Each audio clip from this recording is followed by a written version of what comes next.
வணக்கம். செய்திகள் வாசிப்பது பிரியா. 50 லட்சம் மதிப்புள்ள பீடி இலை பறிமுதல், ஒருவர் கைது, வாகனம் பறிமுதல் தொடர்கதையாகி வருகிறது. முற்றுப்புள்ளி எப்போது? தூத்துக்குடி மாவட்டம் கடலோர பகுதிகளில் இருந்து தொடர்ந்து போதைப் பொருட்கள், பீடி இலை உள்ளிட்ட பொருட்கள் படகு மூலம் இலங்கைக்கு கடத்தப்பட்டு வருகிறது.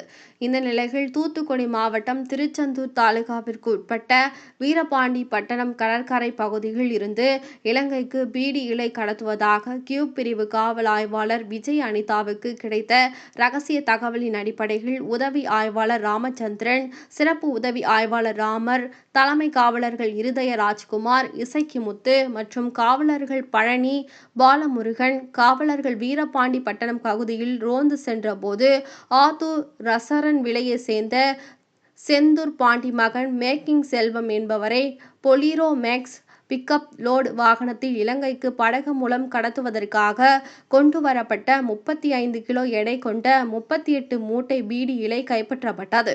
வாகனத்தை ஓட்டி வந்த மேக்கிங் செல்வம் என்பவரை விசாரணைக்காக அழைத்து செல்லப்பட்டுள்ளனர். கைப்பற்றப்பட்ட பீடி இலைகளை சுங்கத்துறை வசம் ஒப்படைக்கப்பட்டுள்ளது. கைப்பற்றப்பட்ட பீடி இலைகளின் மதிப்பு 50 லட்சம் ஆகும்.